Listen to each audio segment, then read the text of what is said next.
shalom semua, selamat malam. Selamat bertemu dalam hadirat Tuhan. Yang ada di Eropa lagi selamat siang di sana. Amerika masih pagi. Ya, karena ada beberapa saudara saya. Jadi yang dari Bethesda, maafkan saya kalau saudara lihat saya lihat kiri kanan. Karena yang di tengah ini Zoom-nya, yang di kanan ini Instagram saya, lalu sebelah kiri ini Facebook saya. Jadi ngikutin cukup banyak. Oke, baik. Saudara, tema kita menarik hari ini, hak dan kewajiban suami istri. Yang mengadakan adalah saudara kita, para pasangan dari Gereja Bethesda di Bandung. Baik, kita mau belajar. Mengapa yang kita mau pelajari adalah hak dan kewajiban suami istri?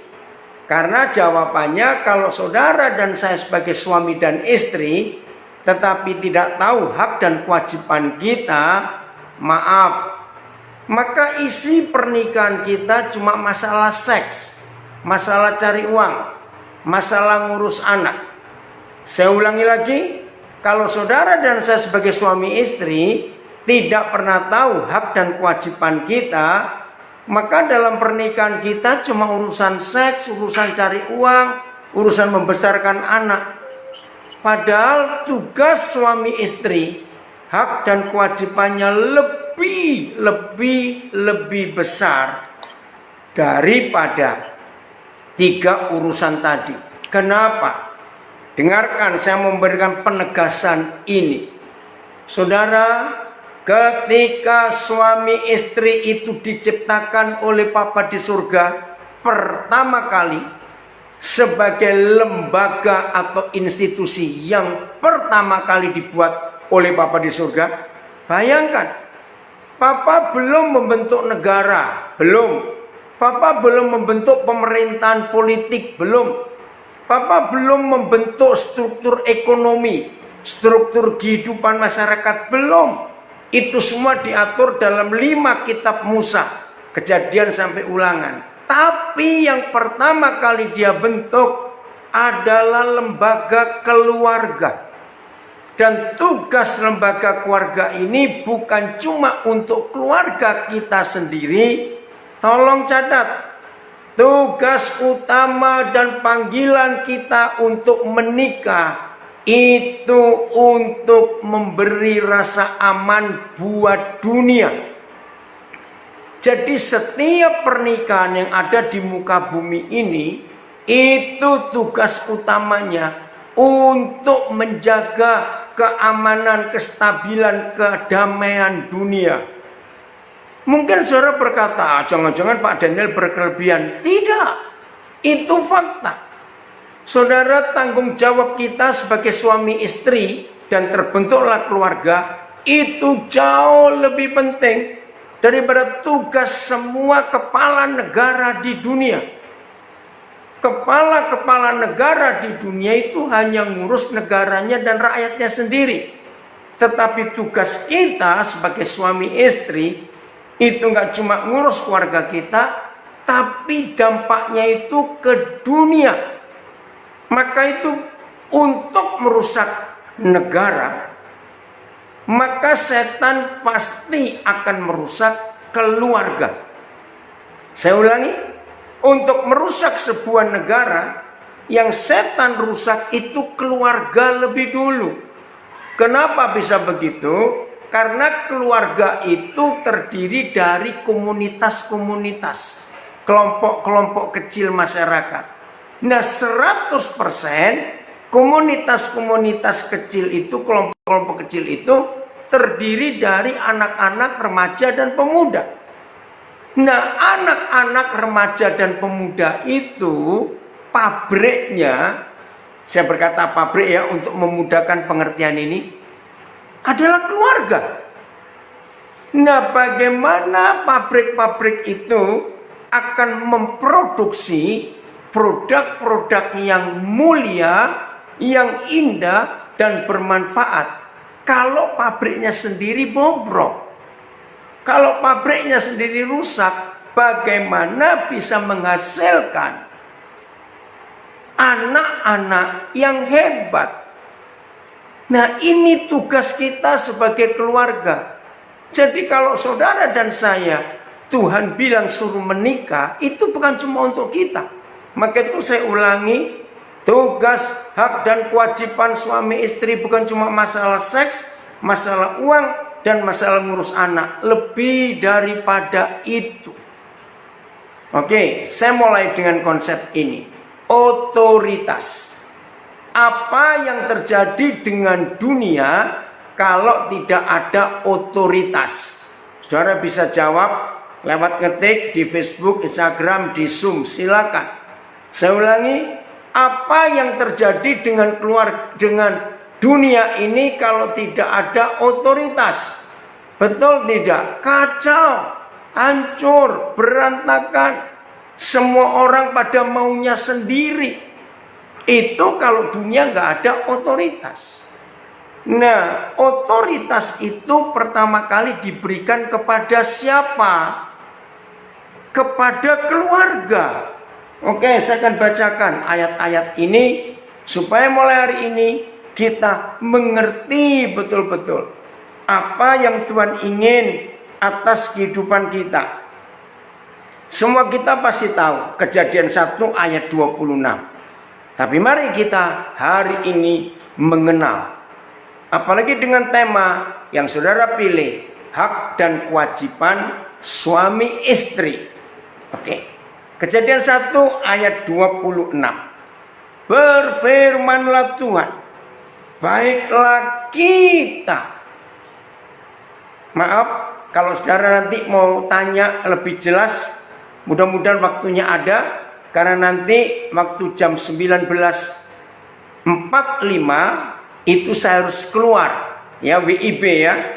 Karena di Papua sudah jam 9.45, saya jam 8.20 WIB, saya ada talk show di radio live. Jadi saya harus keluar. Nah, mudah-mudahan nanti ada waktu untuk kita diskusi. Tapi perhatikan di kata kita. Dan ini huruf besar. Saya ulangi Kejadian 1:26. Baiklah kita menjadikan manusia menurut gambar dan rupa kita, supaya manusia itu berkuasa. Stop dulu. Berfirmanlah Tuhan. Jangan bingung. Tuhan tetap satu, tidak bisa diganggu gugat. Tapi dari satu itu, dia menyatakan diri kita. Dan ini huruf besar. Siapa kalau begitu? Apakah Tuhan banyak? Tidak. Maka itu Tuhan kita memberi hukum. Dua orang yang dipersatukan lalu jadi satu orang, satu pribadi. Siapa itu? Suami istri. Maka itu dia berfirman, maka kamu bukan lagi dua, tapi satu. Sehingga kalau ada suami istri sedang berdua saja, tidak ada orang yang ketiga, entah anak-anak atau mertua atau orang tua atau teman, pokoknya berdua saja. Saudara perhatikan, apa kata ganti orang yang dipakai oleh suami istri yang sedang berdua itu saja? Kita. Jadi kata kita di ayat 26 jangan diperdebatkan, jangan dipersoalkan. Bahwa di surga itu ada papa mama. Kita, baiklah kita menjadikan manusia yang serupa dan segambar dengan kita. Jadi kita ini papa mama. Bukan Tuhan dua, tidak. Tetap satu. Maka itu laki-laki dan perempuan begitu disahkan jadi suami istri, maka disebut mereka itu dua tetapi satu. Nah, terus pelan-pelan ya, jangan panik dulu, jangan saudara bingung dulu ya. Di benak saudara yang terlalu lama mengerti konsep Tuhan itu satu, betul, tidak salah. Tapi ini papa mama, saya buktikan. Ayat yang ke-27 Kejadian 1. Maka Tuhan menciptakan manusia itu menurut gambarnya, menurut gambar Tuhan, diciptakannya Dia tunggal satu. Tapi titik koma, coba saudara lihat Alkitab saudara. Tolong yang ngikuti Zoom juga, ngikuti Facebook, Instagram, buka Alkitab saudara, ya, supaya saudara nggak cuma ngelihat saya, maaf ini yang di Zoom, lihat Alkitab saudara. Diciptakannya Dia, ayat 27, saudara perhatikan itu, ya. Setelah Dia titik koma, laki-laki dan perempuan. Nah, jadi walaupun jamak laki-laki dan perempuan, ternyata di mata Tuhan itu tunggal, Dia. Oke, kalau teologi berkata Tuhan itu laki-laki, maka itu Bapa kami di dalam surga, betul. Tapi kalau Dia laki-laki saja, ini saya nggak berkata jenis kelamin atau gender, tidak ya, tapi bicara kepribadian. Maaf, kalau teologi ngotot bahwa Tuhan itu laki-laki karena Bapa kami di dalam surga, oke, itu betul. Tapi pertanyaannya, ketika Tuhan menciptakan manusia laki-laki dan perempuan menurut gambar dan rupa Dia, laki-laki dan perempuan diciptakannya Dia, bukan mereka, menurut gambar Tuhan. Saya tanya, kalau saudara tetap ngotot Tuhan itu laki-laki karena Bapa kami dalam surga, lalu yang perempuan ini gambarnya siapa? Ngerti nggak pertanyaan ini saudara? Padahal Kejadian 1:27 jelas. Diciptakannya Dia tunggal. Laki-laki dan perempuan diciptakannya Dia menurut gambarnya. Nah, dari sini jelas. Kalau Tuhan hanya laki-laki saja, maka kasihan yang perempuan, gambar siapa? Oh, terpujilah Bapa di surga. Jadi begini, kembali ke ayat 26, kita itu ternyata di surga ada papa mama. Nah, untuk menggambarkan papa di dunia, Dia jadikan laki-laki. Untuk menggambarkan mama yang ada di surga supaya ada di dunia, maka Tuhan menjadikan perempuan. Nah, laki-laki tidak akan boleh bisa disebut papa dan mama kalau mereka tidak dinikahkan. Betul ya? Maka itu ayat 28. Saudara perhatikan. Jadi urutnya Kejadian 1:26 kita. Ayat 27, laki-laki dan perempuan dijadikannya Dia menurut gambar dan rupanya. Berarti rupa Tuhan kita itu papa dan mama. Maka itu ada laki dan perempuan. Sudah, ayat 28. Saya ulangi lagi, masih Kejadian 1. Kalau laki dan perempuan saja nggak bisa disebut papa mama. Kapan laki-laki dan perempuan disebut papa mama? Waktu dinikahkan. Nah, ayat 28. Saudara perhatikan, kiranya Roh Kudus menolong kita hari ini untuk mengerti rahasia yang luar biasa ini. Ayat 28. Ya, jadi urutnya 26, 27, 28. Berfirmanlah Tuhan. Ya, ini luar biasa. Maaf. Ayat 28. Saya salah baca sebentar. Ya. Maaf, saya salah. Tuhan memberkati mereka. Maka itu sampai hari ini di dalam gereja, kata pernikahan harus ada kata pemberkatan. Karena ini yang tertulis. Jadi ayat 26, kita. Mari kita jadikan manusia menurut gambar dan rupa kita supaya mereka berkuasa. Saya lupa tadi ya, tolong garis bawahi kata supaya manusia itu berkuasa. Berkuasa seperti siapa? Seperti kita, kata Tuhan. Nah, kata kuasa itu otoritas yang diberikan. Lalu ayat 26, ayat 27, Tuhan menjadikan manusia itu laki-laki dan perempuan menurut gambar dan rupanya. Berarti kata kita itu adalah papa mama.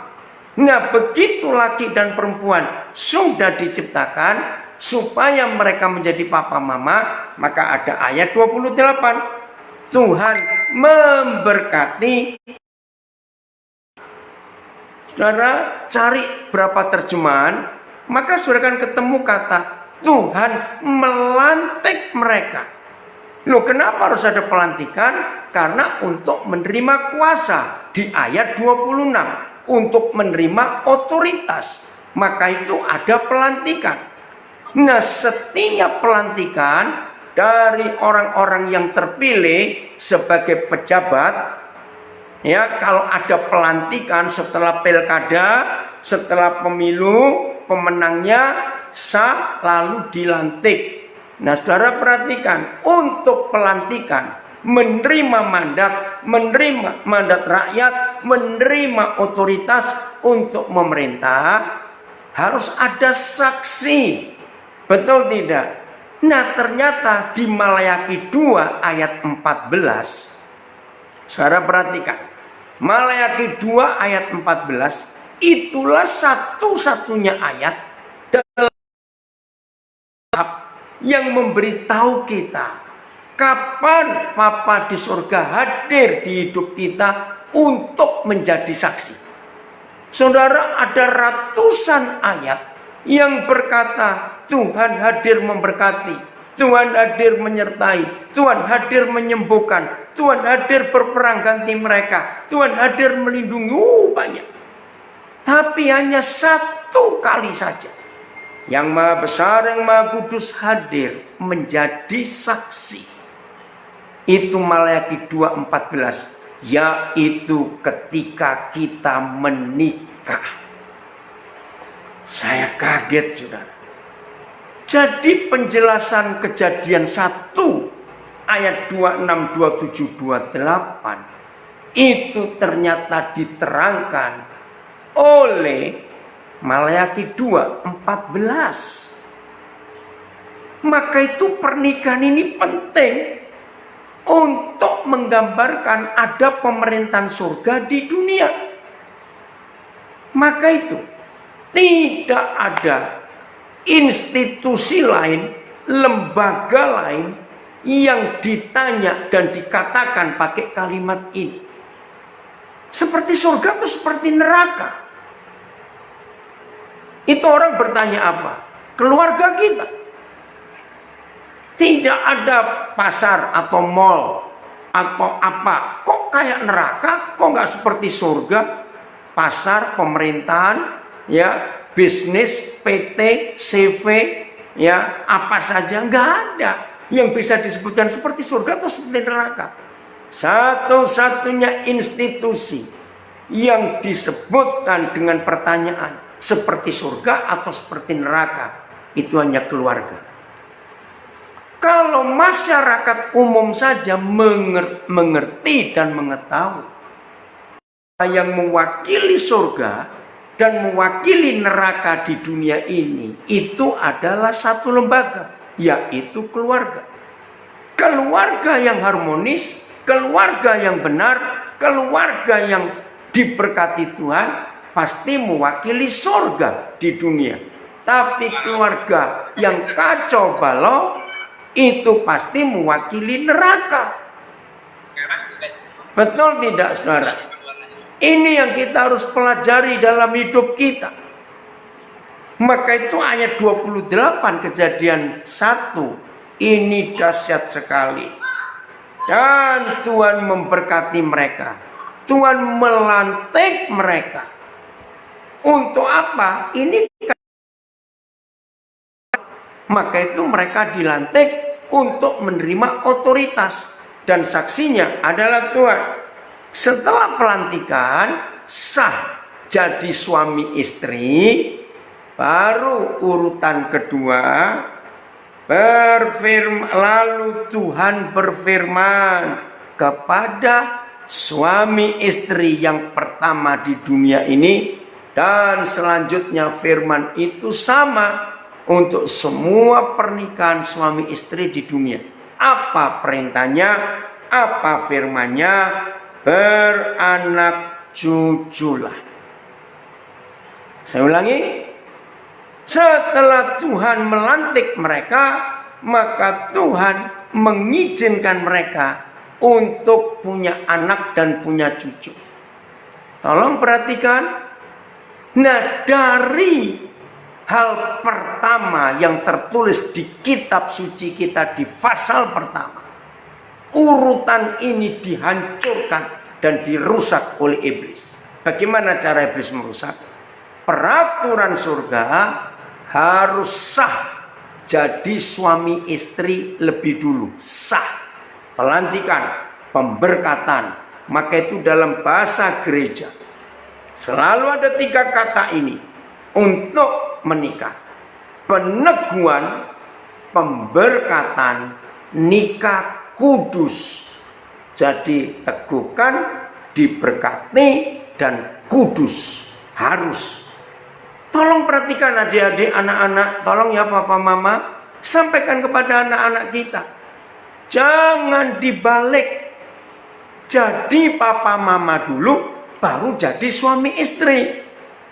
Itu pintu neraka yang terbuka untuk keluarga. Izinkan saya mengatakan kalimat ini, saudara. 100% pernikahan walaupun di gereja, kalau ada seks lebih dulu, sebelum disahkan menjadi suami istri, maka rumah tangga itu walaupun keluarga pendeta, maafkan saya, neraka di keluarga itu. Karena hukum ini kita langgar. Adik-adikku, anak-anakku, dengar ya, dengar. Jangan ada seks sebelum pemberkatan. Tolong, jangan ada seks. Ya, ini perkara penting. Maka itu saya ulangi Kejadian 1:26. Papa punya rencana, dunia harus punya otoritas.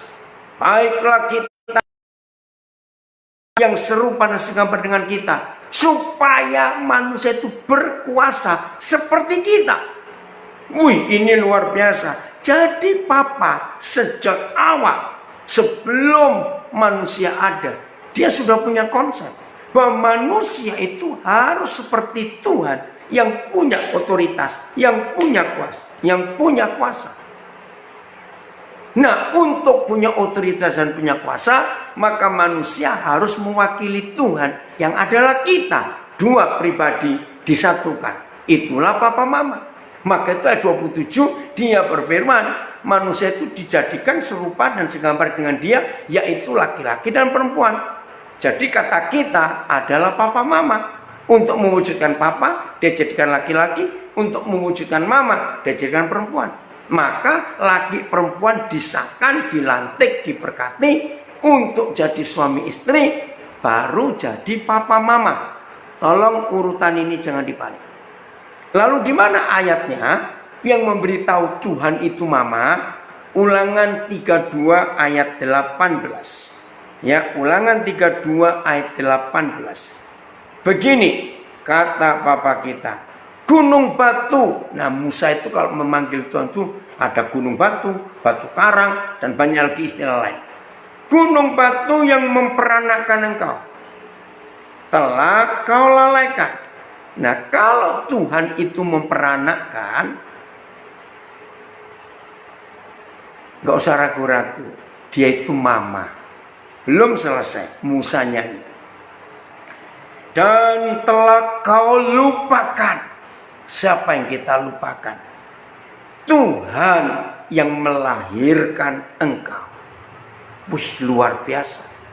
Jadi kalau Tuhan itu memperanakkan dan melahirkan, jelas dia mama. Ini luar biasa.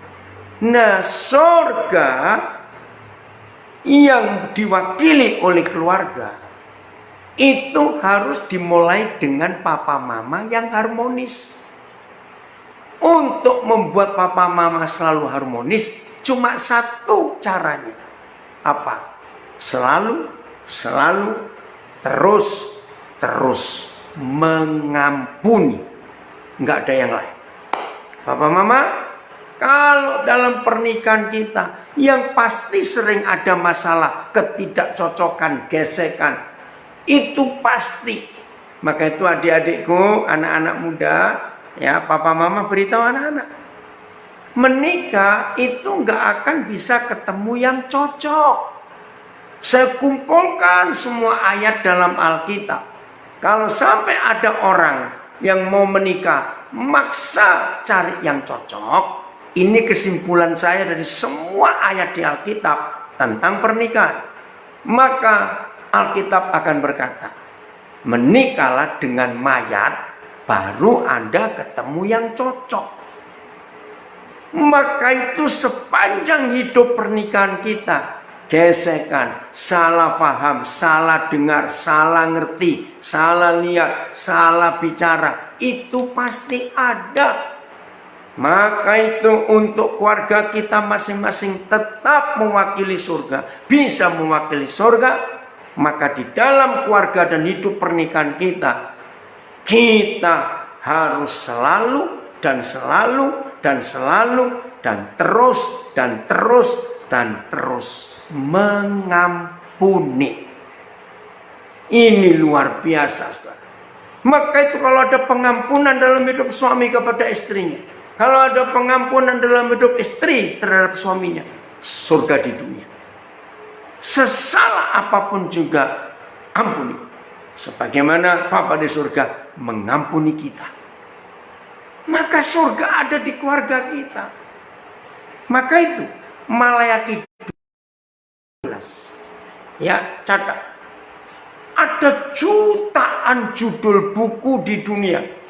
Jutaan, saya nggak tahu berapa.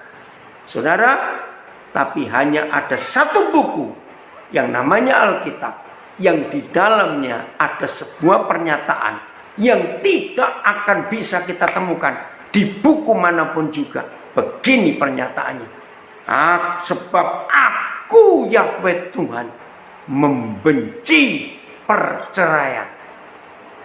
Jadi dia nggak cuma nggak suka orang bercerai, benci, saudara. Wih, tegas sekali. Catat yang belum tahu, Malayaki 2:16.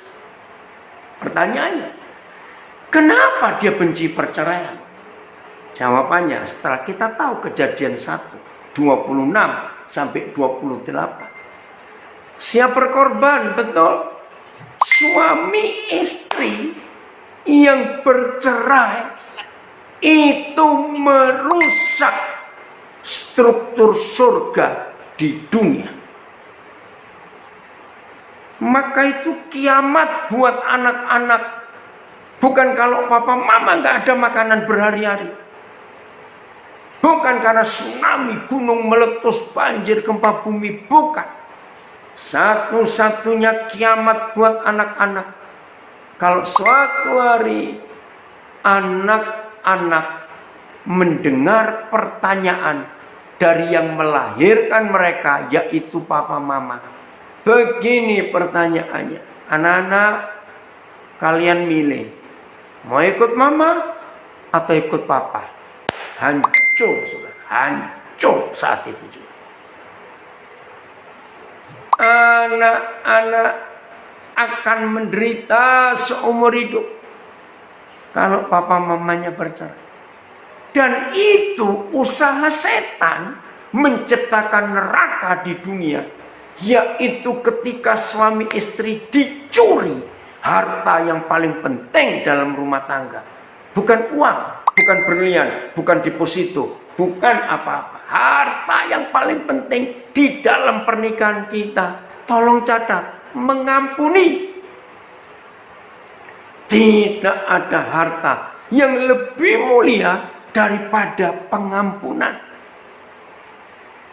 Maka itu iblis sangat berhasil dan sudah berhasil membuat bumi jadi seperti neraka.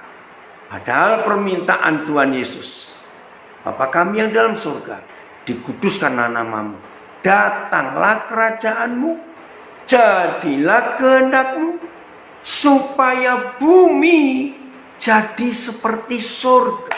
Itu permintaan. Iblis merusak dan mereka berhasil membuat bumi jadi seperti neraka karena mereka masuk ke keluarga kita. Ketika kita suami istri tidak mengampuni, jangan bilang berat mengampuni, tidak, selalu membandingkan dengan Tuhan. Maka itu Matius 18 ayat 21 sampai 35, mengampuni itu hanya karena satu alasan. Sejahat-jahatnya suami kepada istrinya, istri kepada suaminya, sejahat-jahatnya orang lain terhadap kita, tolong catat, selalu lebih jahat perbuatan kita kepada Tuhan. Maka itu perbuatan kita kepada Tuhan begitu sadis. Begitu kita datang mengaku dosa, Dia mengampuni. 1 Yohanes 1:9. Tuhan itu setia dan adil. Kalau kita datang mengaku dosa kita, maka Dia mengampuni kita dan menyucikan kita dari yang jahat. Itu Bapa. Maka seperti itu kita buat terhadap suami istri dan kepada sesama kita. Selalu mengampuni. Maka itu saya ulang-ulang. Terus, terus, terus, dan terus. Selalu, selalu, selalu, dan selalu mengampuni. Tidak bisa ditawar. Sesalah apapun pasangan kita, ampuni dan ampuni. Maka kalau kita mau mengampuni, tidak ada perceraian, tidak ada. Puji Tuhan untuk itu semuanya. Nah, otoritas itu akan terambil dari pernikahan kita ketika kita tidak mengampuni. Saya ulangi, otoritas akan hancur dari keluarga kita ketika kita tidak mengampuni. Maka itu saudara penting dan mutlak untuk mengampuni itu. Oh, puji Tuhan. Terima kasih Bapak. Oke ya. Jadi kita semuanya tahu apa yang terjadi kalau dalam hidup di dunia nggak ada otoritas, kacau. Wih, berantakan. Lihat alam semesta ini. Planet-planet dan triliunan bintang, triliun di ruang angkasa itu. Ada triliunan planet. Wih, nggak tahu. Tapi mereka nggak pernah tabrakan. Karena mereka ada yang memegang, ada otoritas yang mereka taati. Nah, sekarang kita cari. Kepada siapa otoritas itu turun dari yang otoritas? Jadi dari Papa, dulu saya mikir otoritas itu kepada pemerintah. Ternyata tidak. Bukan kepada presiden, bukan pada perdana menteri, bukan kepada raja. Lalu kepada siapa? Mari kita buka 1 Korintus 11 ayat 3. 1 Korintus 11 ayat yang ketiga. Kata Tuhan. Nah, kita belajar tentang otoritas. Inilah peranan dan hak kewajiban suami istri. 1 Korintus 11 ayat 3. Tetapi aku mau, ya, supaya kamu mengetahui hal ini. Hal apa, saudara? Penting sekali. Yaitu kepala dari tiap-tiap suami. Saudara perhatikan. Mengapa yang disebut itu suami duluan? Aneh, tapi ini rahasianya. Kepala dari tiap-tiap suami ialah Kristus. Setelah suami disebut, lihat, ini cara papa bicara kepada kita manusia. Dan kepala dari istri ialah suami. Dan kepala dari Kristus ialah Tuhan, Papa di surga. Saudara, jangan bilang kok salah penulisannya, tidak. Oke, sekarang saya susun secara benar ya, dari bawah. Kepala pertama adalah Papa di surga, pencipta alam semesta. Dari Papa, dia turunkan kepada Tuhan Yesus. Wah, hebat. Nah, dari Tuhan Yesus ini turun kepada suami. Berarti otoritas itu dipegang oleh kepala. Maka itu saudara, hanya Alkitab. Tolong catat. Hanya Alkitab. Satu-satunya buku yang menulis begini. Begitu seorang laki-laki menikah, maka dia potong badan, tinggal kepalanya. Seorang gadis menikah, dia potong kepala, tinggal badannya. Maka begitu pelantikan terjadi, seorang laki-laki yang hanya kepala, dia berpangkat suami. Dan seorang gadis yang sudah dipotong kepalanya, tinggal badannya, berpangkat istri. Ini pangkat, ya, bukan cuma status, pangkat. Nah, sampai hari ini saudara, disebut pemegang otoritas itu karena ada namanya. Mari saya buktikan, ya. Saudara, ambil pas foto kita masing-masing, suami-suami ya, papa-papa, ambil, ya, pas foto. Terus potong di bagian kepala. Jadi pas foto itu tinggal badannya saja, nggak ada kepalanya. Pertanyaannya, istri kita, anak-anak kita, teman-teman baik kita, bisa tahu nggak ini fotonya siapa? Kalau nggak ada kepalanya, jawabannya nggak tahu. Nah, apa itu buktinya? Berarti yang punya otoritas itu kepala.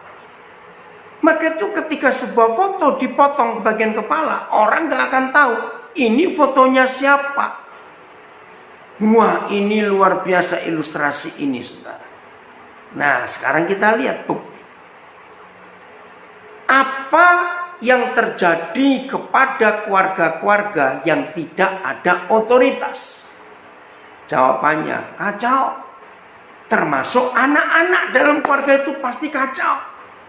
Nah, kembali tadi bagian pertama, kalau anak-anak itu kacau hidupnya dan anak-anak itu membentuk komunitas di luar rumah dan gabungan komunitas itu membentuk negara dan gabungan negara-negara di dunia membentuk dunia.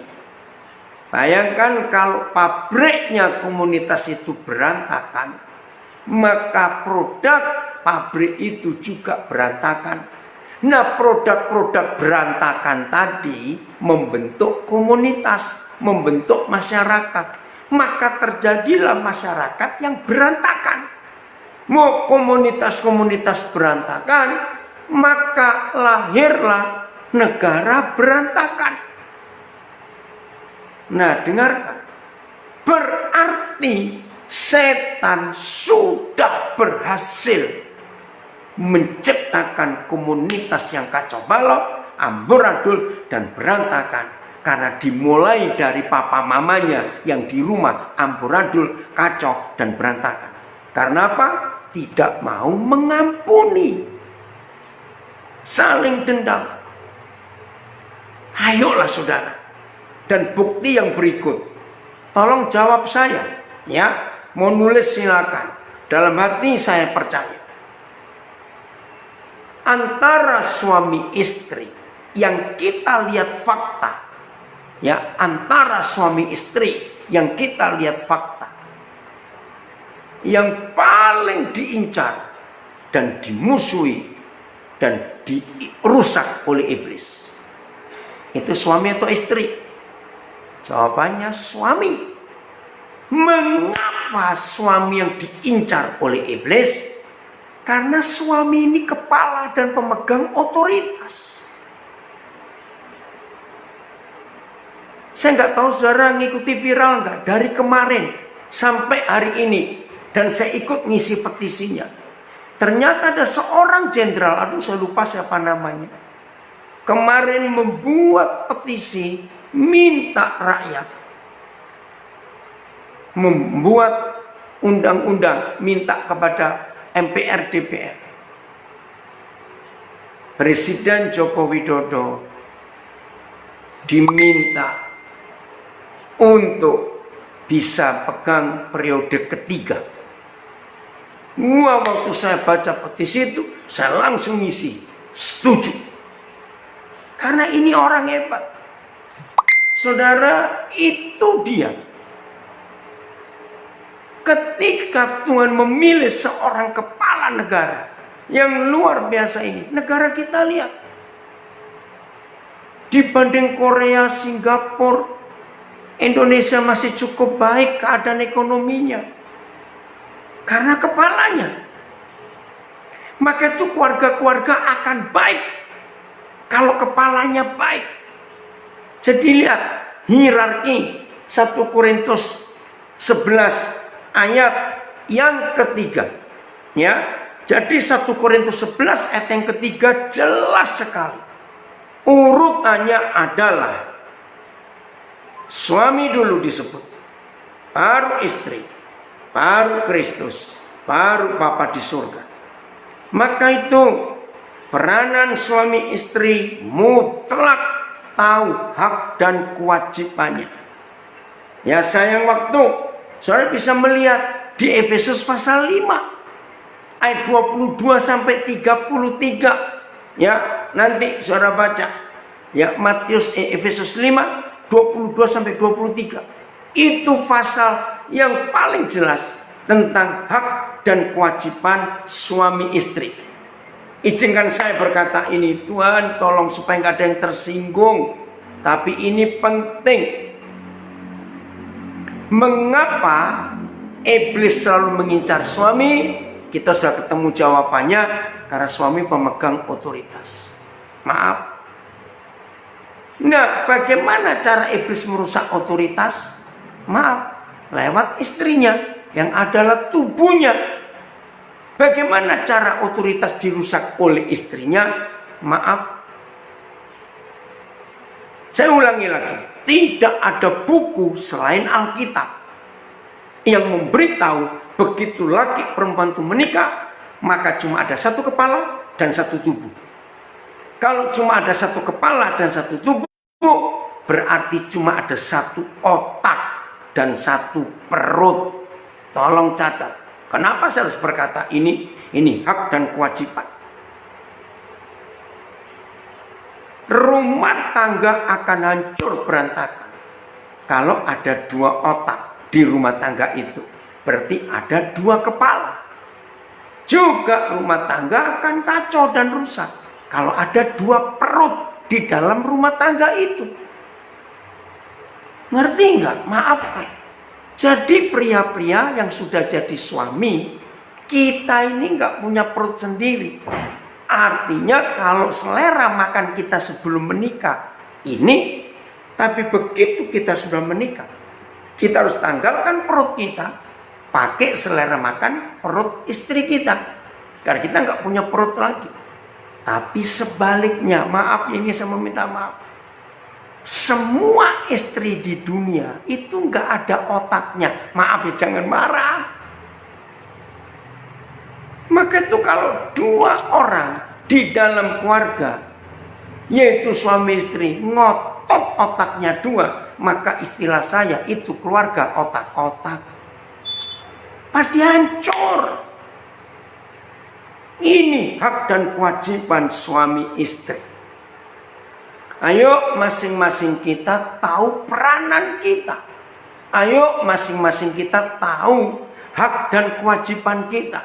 Suami pengambil keputusan, istri boleh usul, tubuh boleh usul, tetapi tetap keputusan ada di otak.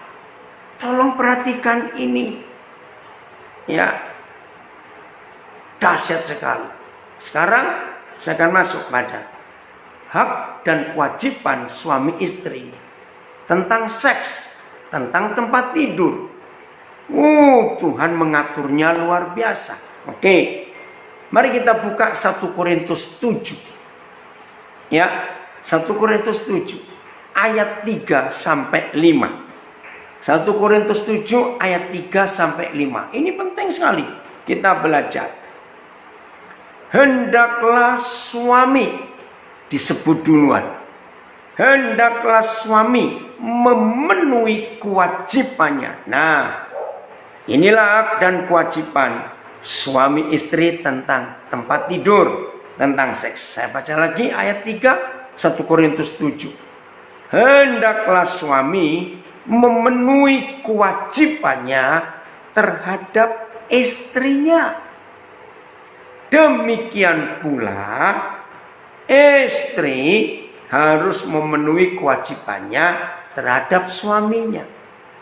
Nah, di ayat 3 ini kewajiban yang meluas. Ngatur rumah, ngatur keuangan, ya, merubah suasana rumah, mengganti posisi meja, kursi, tempat tidur, almari, macam-macam. Ya, masing-masing kewajiban ada. Pembagian tugas di rumah, maka itu suami-suami jangan malas-malas. Suami malas membuat anak-anak jadi tidak respect kepada papanya. Tolong catat. Papa malas, anak-anak gak akan respect kepada papanya. Ayat 4. Nah, ini mulai tempat tidur, ya, termasuk ayat 3 sebetulnya, cuma lebih jelas di ayat 4. Istri. Nah, saudara tolong perhatikan cara penulisan, ini menarik. Ayat 3 yang disebut suami dulu, tapi ayat 4 yang disebut istri dulu. Loh, kok bisa beda? Nanti saya jelaskan. Papa kita itu teliti sekali, dan kita bersyukur untuk itu. Ayat 4. Istri tidak berkuasa atas tubuhnya sendiri, tetapi suami yang memiliki dan menguasai tubuh istrinya. Jelas seks ini. Kalimat berikut masih ayat 4. Demikian pula suami tidak berkuasa atas tubuhnya sendiri, tetapi siapa? Istrinya yang berkuasa atas tubuh suaminya. Dahsyat. Saya percepat supaya nanti ada waktu untuk tanya jawab. Saudara, begini, dalam naluri seks jelas beda antara suami dan istri. Jelas beda. Oke? Nah, di sini kita tahu. Anak-anak muda, kau dengar perbedaannya. Setelah kita menikah, ternyata keinginan melakukan hubungan seks itu nggak pernah barengan. Selalu selip. Misalnya, hari ini suami siap, tapi istri tidak siap. Kali berikut istri siap, tapi suami nggak siap. Nah, itu kalau sudah menikah. Nah, ini kurang ajarnya setan. Saya marah betul. Kenapa kalau lagi pacaran gila betul dua orang ini? Sama-sama siap terus, awas kamu. Dalam nama Yesus. Ingat hukum Kejadian 1:28. Harus dilantik jadi suami istri dulu, baru boleh ada seks. Dalam nama Yesus. Nah, suami istri ini kewajiban dan hak kita. Istri punya hak. Maaf ya, saya pakai kalimat kata yang kurang bagus, tapi ini gampang. istri punya hak ya untuk dinikmati oleh suaminya. Itu ayat 4. Hai istri, tubuhmu milik suamimu. Hai suami, tubuhmu milik istrimu. Itu ayat 4. Maka itu saya katakan, kenapa istri disebut dulu di ayat 4? Padahal ayat 3 suami disebut dulu. Masalahnya, di dalam pernikahan, tolong jujur yang sudah ngikuti di rumah, apalagi menikah sudah di atas 10 tahun. Maaf ya saudara, maaf para istri, saya jangan dikeroyok ya setelah ini. Ternyata dalam masalah tempat tidur, istri lebih banyak menghukum suaminya. Tolong cerna baik-baik kalimat saya. Ternyata dalam masalah tempat tidur, istri lebih banyak dan lebih sering menghukum suaminya. Di sini saya belajar saudara, penyebab perselingkuhan suami gara-gara ini. Tolong. Maka itu Tuhan ngatur. Jadi begini ya suami istri. Siapapun yang tidak siap, siapapun, entah suami atau istri, ingat hukum surga, hak dan kewajiban. Hak suami dan hak istri sama, maaf, untuk bisa menikmati tubuh pasangannya. Maaf sebagai kata ini. Kewajiban suami dan kewajiban istri sama untuk memenuhi tugasnya terhadap pasangannya. Jelas ya, hak dan kewajiban. Nah, kalau ada yang nggak setuju, jangan salahkan saya. Ini yang milih panitia kapal pasangan suami istri dari Gereja Bethesda Bandung. Ya, jadi saya ngikuti. Maka itu begini. Ketika suatu hari suami siap, tapi istri tidak, mungkin moodnya lagi nggak baik, atau karena keadaan apalah, terserah. Nah, istri tidak boleh berkata kepada suamimu dengan kata-kata begini. Ini yang banyak terjadi. Udah jangan banyak tanya, pokoknya nggak mau. Awas. Suami istri tidak boleh mengatakan kalimat itu kepada pasangannya. Masalah hak dan kewajiban tempat tidur ini.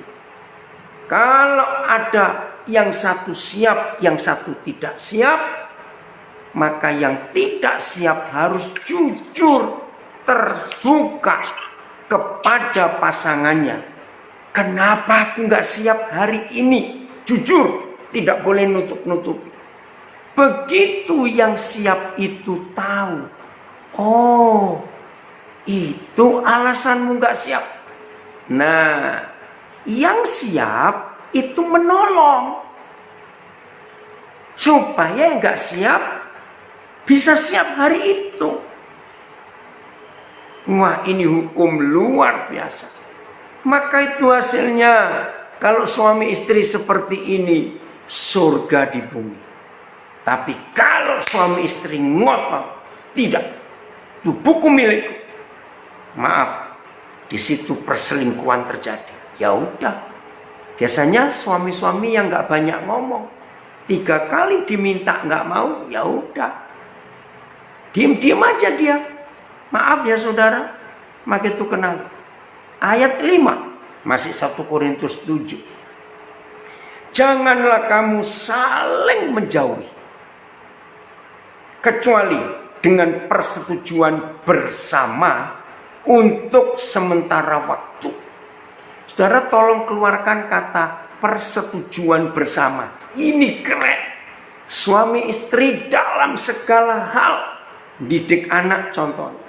Jangan buat anak-anak bingung begini. Loh, ma, katanya papa boleh, kok mama nggak boleh? Nah, pusing anak-anak. Itu berarti membuat anak-anak rusak image-nya tentang papa mama yang gak harmonis. Begitu pula, suatu kali anak bilang, Pak, kata mama boleh, kenapa papa gak boleh? Hancur. Masalah pengeluaran uang, jumlahnya harus tahu, banyak hal. Persetujuan bersama, apa-apa diputuskan bersama. Apalagi mas, itu saya baca lagi ayat 5. Janganlah kamu saling menjauhi kecuali dengan persetujuan bersama untuk sementara waktu. Jadi nggak boleh terus-terusan, sementara waktu, supaya kamu mendapat kesempatan untuk berdoa. Ini penting. Maka itu kalau suami istri nggak saling beres, suami istri yang sedang saling jengkel, itu nggak bisa doa bareng loh saudara. Betul nggak? Nggak bisa doa bareng, jengkel. Ya, supaya kamu mendapat kesempatan untuk berdoa. Sesudah itu, sesudah sementara waktu tadi, setelah MOU-nya disepakati, lalu ada akhirnya. Nah, setelah itu hendaklah kamu kembali hidup bersama-sama. Nikmati lagi tubuh masing-masing. Maaf saya berkata. Lihat kalimat terakhir. Ini loh yang bahaya. Ya, Mas ayat 5. Supaya, saudara, ini sumber neraka. Supaya apa? Kunyuk satu itu. Saya berkata kunyuk. Ini penjahat besar ini.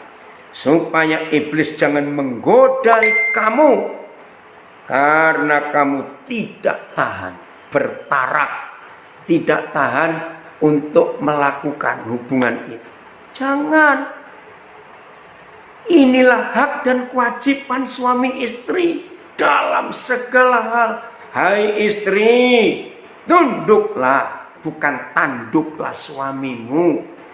Hai suami, kasihlah istrimu, jangan sakiti. Itu ada di Efesus 5. Jadi mulai hari ini saudara, aduh indah. Bumi jadi seperti surga. Kalau semua pernikahan, semua suami istri mentaati hubungan ini. Hak dan kewajibannya tahu. Maka suami istri akan bahagia. Dan surga turun ke bumi. Maka bumi jadi seperti surga. Luar biasa ini saudara. Keren ya. Ayo hari ini kita ambil putusan. Ayat terakhir. Kita semua masih ingat. Yohanes pasal 2. Ya. Tentang mukjizat yang pertama dari Tuhan Yesus anak Tuhan itu. Masih ingat ya? Yaitu di pernikahan. Nah saudara, ada ayat kunci untuk surga nyata di keluarga kita. Ya, karena Yohanes 2 ayat yang ke-15 saya akan baca. Ya, tapi ya, bukan itu yang saya terakhir. Begini. Maaf, ayat 11, Yohanes 2 ayat 11. Hal itu dibuat Yesus yang di Kana di Galilea sebagai yang pertama dari tanda-tandanya, dan dengan itu, dengan menolong pernikahan keluarga harmonis, ia telah menyatakan kemuliaannya dan murid-muridnya percaya kepadanya. Dunia kan percaya kepada Yesus kalau pernikahan kita harmonis, pernikahan kita seperti surga di bumi, pernikahan kita menurut hukum Tuhan. Nah, ayat 5, ini kuncinya. Tolong ya yang ikuti Zoom ini, pelajaran ini, sampaikan kepada rekan-rekan kita yang keluarganya berantakan. Ayat 5, Yohanes 2 itu kuncinya. Begini, tetapi Ibu Yesus berkata kepada pelayan-pelayan, apa yang dikatakan kepadamu? Apa yang Yesus katakan kepadamu? Lihat perintahnya, buatlah itu. Aman sudah. Saudara dan saya sebagai suami istri dan anak-anak, ikuti perintah yang Tuhan Yesus katakan kepada kita. Maka rumah tangga kita selalu ada anggur baru yang menyegarkan, yang manis, yang buat bahagia. Ingat, apa saja yang Yesus katakan kepadamu, lakukan, buatlah itu. Maka rumah tangga kita jadi seperti surga, aman, harmonis, selalu mengampuni, mengampuni, dan mengampuni. hak suami istri dan kewajiban suami istri dilakukan. Tuhan memberkati kita semuanya. Puji Tuhan.